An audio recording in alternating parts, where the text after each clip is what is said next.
Good evening, everybody. Keith Schweigert and Jeff Reinhardt here from LikeSports.com, wrapping up Week 10. The final week of the regular season is in the books, and what an incredible week it was in Lancaster Lebanon League football. Slightly. Let's get right into it here. We'll start with Section 2 in the game that I was at.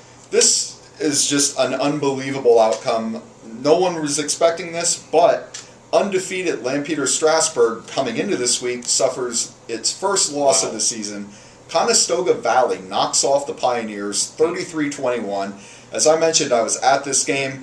It was an inspired effort by Conestoga Valley. I got the impression early on that the Buckskins were a little more emotionally involved in this game. They were jumping around in the sidelines. They knew they needed a win here to have any shot at the playoffs, and then they needed some outside help, but they got their end of the bargain done, and as we mentioned in our second video tonight, the rest of the stars aligned for CV as well. Great game, both for CV's quarterback, Anthony Diener, and the running back, Derek Bokerler. Both of them go over 100 yards. Nice. CV essentially ran, I'm going to say, 5 different plays the whole night, including Diener just running quarterback sneaks right between the center and guard pretty much all night. And LS hung around to its credit in spite of having a very uncharacteristic sloppy effort. 4 turnovers for the Pioneers. That led directly to 4 CV touchdowns. LS had a big kickoff return for a touchdown. That was probably the highlight for the Pioneers. But really, not a lot to cheer about for LS. They get stunned in the last week of the regular season. It'll be interesting to see how they bounce back for the playoffs. Yeah, they're going to need to. I mean, wow, that's a stunner. And they lose their perfect record, and they lose the number 1 seed. So I tip the cap to CV. Yeah, I mean, very costly loss. The stars aligned tonight. Go buy a lottery ticket, Mr. Nichols. Yeah, absolutely. CV needed 3 other teams to lose tonight to get into the playoffs. All 3 gone, all the way down. So CV sneaks into the Quad A playoff field as the number 16 seed. LS still the outright section champ. Yes. That's good. That's a nice thing. And a number 2 seed in home game. Yep, the Pioneers end up number 2 and host a first-round playoff game. So there you go. The other Section 2 game that was meaningful tonight, Cocalico got it done. Played Solanco, winner went, loser done. Cocalico 35, Solanco 14. Austin Hartman, who missed all that time with the ankle, he's been great since he's been back. 4 touchdown runs for Mr. Hartman. Cocalico defense held Solanco to 140 yards, so Cocalico gets it done and gets in. Yeah, we're not sure who Cocalico's first-round opponent's going to be. It's going to be 1 or 2 teams. Again, check out our other video on the playoff matchups to get more detail on that. But I got to tell you, they're a different team with Hartman in that lineup. Yes. Let's see what happens now that they get into the playoff. Yes. I'm not saying they can win their first-round game, but they're tricky. They are a much different team with Hartman there. No doubt about it. Mannheim Central, for the 3rd week in a row, scores 42 points. 4th win in a row for the Barons. Tyler Griffith scores 3 touchdowns, 2 runs, and a fumble recovery. I want no part of Mannheim right now. How about you? Yeah, if I'm a first-round opponent, Dover? I don't want to see, Come on down, Dover. Good luck with that, Dover. Come on down. And I tell you what, we mentioned this in our other video. Mannheim and LS both win. Round 2. Guess who sees one another in round 2? I think the Barons want a piece of that. What do you think? I think so. Slightly. I think so. Last Section 2 game, Lebanon snaps a 6-game losing streak, goes out in style, 42-14 over E-Town.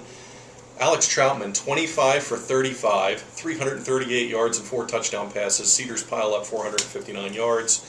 Troutman's one of those. He's one of those overlooked guys because Lebanon struggled so much this year. Yeah, but boy, very good season for him. Okay, let's move into Section 1 now, Jeff. The game you were at, Wilson and Warwick. Tell us about it.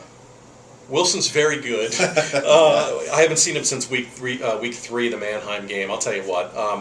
48-19, they beat Warwick. Crazy start. Darren Thompson busts 49 yards for a touchdown on Warwick's first play.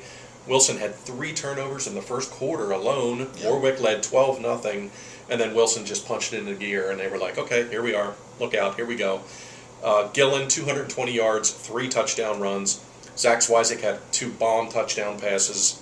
629 yards of offense for Wilson. And Warwick's defense was like 7th best in the league coming in, and they just, they just gouged them. 41 unanswered points. Wilson wraps up the 10-0 season. 3rd season in a row, 7-0 through Section 1. That's amazing. That is impressive. That's really, really good. So I talked to Coach Doms, talked to Connor Mathias. Look for those podcasts on Monday. They had some good insights on this unbelievable run that Wilson's on. So Wilson locks up the 2 seed in Quad A, and they'll get a home game against Township. There you go.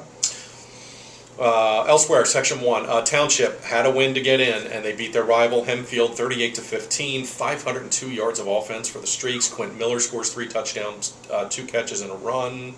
Good win for Township, so they'll go in and get the rematch with Wilson. We'll see how that goes. Yep. McCaskey caps off a 7-3 regular season. Awesome ride for those guys. 35-21 over Ephrata. That was 14-14 at the half. Yeah. And I was told McCaskey had 12 penalties for 120 some odd yards. That's what kills McCaskey every game, and if something's going to bother them in the playoffs, that's going to be it. You can't have double-digit penalties in the playoff. You can get away with it maybe against an Ephrata or a Cedar Crest, not a Red Lion. Markeith Williams 2 touchdown runs, Jonathan Holio 2 touchdown passes, Aaron Swinton 93-yard kick return to the house. Penn Manor had to win and did. Everybody had Penn Manor written off when they were 2-3. Good finish. They beat Cedar Crest 56-21. 450 yards for Penn Manor. Dalton Palmer 3 touchdowns, including an 85-yard kick return for a score. Penn Manor's in. Excellent job there by Coach Todd Mealy. Not only keeping the Comets together this year when things started out so badly, but remember back in the preseason we were talking about this. They lost just about everybody. More than half of their roster to graduation. So great effort by them to sort of hold things together when they were struggling early on, and now they're a playoff team. Beat Township, beat Warwick, they beat 2 district teams, and now they're going. Yep. Section 3, Catholic caps a 10-0 season. They beat Elko, sort of a struggle, 39-18. It was 18-12 at one point. Yeah. Catholic scored 21 fourth-quarter points to pull away. John Rhoda 4 touchdown passes, 2 to Sean Titus, who I really like, sophomore. He's going to be a stud. Northern Lebanon 56, Pequea Valley 28. Here's your stat line of the night. Tanner Dresch, Vikings quarterback, 10 for 11. That's efficient. 306 yards, 4 touchdown passes. Yeah, nice game, Tanner. Yeah. Well done. Columbia 47, Donegal 27 in their backyard scrap rivalry. Tyler Harrison 5 touchdown passes, 3 to Mike Burke. Columbia wins by 20. Get some good momentum going into districts next week against Steel High. Non-leaguer Williams Valley 28, Anvil Cleona 17. Dutchman led this game 17-14. Williams Valley 2 fourth-quarter touchdowns to win. Dutchman finished 4-6. Week 10. And there's Week 10 in the books. Once again, as we mentioned, Jeff and I did a bonus playoff video, so be sure to go over and check that out. We talk about all the matchups involving Lancaster Lebanon League teams and the scenarios for Cocalico and who is the other team? Penn Manor is the other team. A lot depends on what happens on Saturday with Harrisburg and McDevitt, so check that out. And be sure to check LankSports.com for all your playoff previews throughout next week. Jeff and I will be meticulously scanning for stats and whatever information we can find about the first round games. We'll have that up on the site. Thanks again for visiting us here, and have a very good weekend.